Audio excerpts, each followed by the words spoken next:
ஒரு மன்னர் தன்னுடைய ஆட்சியில் கவலை இல்லாத மனிதர் யாராகிலும் இருக்கிறாங்களா நான் பார்க்கணும்.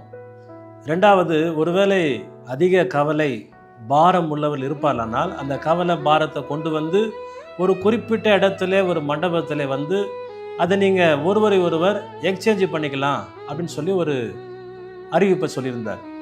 ஒரு குறிப்பிட்ட நாளில் ஒரு மண்டபத்தில், ஒரு பெரிய மண்டபத்தில் எல்லோரையும் கூடி வர செய்து அந்த இடத்துல அவரவருடைய பாரத்தை கவலையை மூட்டையில் கட்டி ஒரு சாக்கு பையில் கொண்டு வாங்க அப்படின்னு சொன்னார். அப்போ எல்லா ஜனங்களும் அவங்களுடைய பாரம், அவங்களுடைய கவலைகள் எல்லாத்தையும் கொண்டு வந்து அந்த மண்டபத்தில் குறிப்பிட்ட நேரத்தில் கொண்டு வந்து நிறுத்தினாங்க. அப்போ அவர் சொன்னார், இந்த லைட் வந்து இப்போ எரிந்து கொண்டிருக்கிறது, ஒரு பெல் அடிக்கும்பொழுது அதுக்கு முன்பதாகவே ஒருவரை ஒருவர் பார்த்து யாருடைய கவலை நீங்கள் யார் எக்ஸ்சேஞ்ச் பண்ண போகிறீங்க என்பதை பார்த்து கொள்ளுங்க. அதன் பிறகு நீங்கள் லைட் ஆஃப் பண்ணதுக்கப்புறம் அதை மாற்றிக்கொள்ளலான்னு சொல்கிறார்.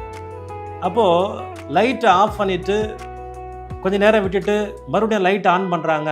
ஒரு பெரிய ஆச்சரியம் மன்னருக்கு காத்திருந்தது. என்ன அப்படின்னு பார்த்தீங்கன்னா, ஒருவரும் தன்னுடைய பாரத்தை மாற்றி கொள்ளவில்லை. எல்லாரும் அவங்கவுங்க பாரத்தை, அந்த மூட்டையை இறுக்கமாக பிடிச்சு கொண்டிருக்கிறாங்க.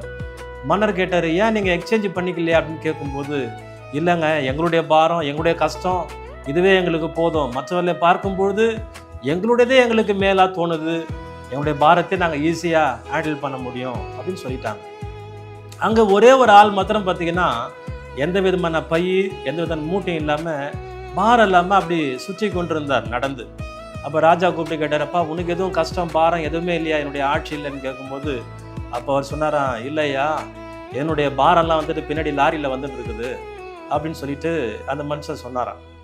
பிரியமானவர்களே, இது ஒரு கதையாக இருந்தாலும் வேதம் சொல்லுகிறது, நம்முடைய கவலைகள், நம்முடைய பாரங்கள் எல்லாவற்றையும் ஆண்டவர் மேலே வச்சிடணும். பிலிப்பியரின் புத்தகத்தில் 4ஆம் அதிகாரம் 6-7 சொல்லுகிறது, நீங்கள் ஒன்றுக்கும் கவலைப்படாமல் எல்லாவற்றையும் ஸ்தோத்திரத்தோடு கூடிய விண்ணப்பங்களினாலே வேண்டுதலினாலே தேவனுக்கு தெரியப்படுத்துங்கள், அப்பொழுது புத்திக்கு மேலான தேவ சமாதானம் உங்களை ஆட்கொள்ளும் என்று தேவனுடைய வார்த்தை சொல்லுகிறது.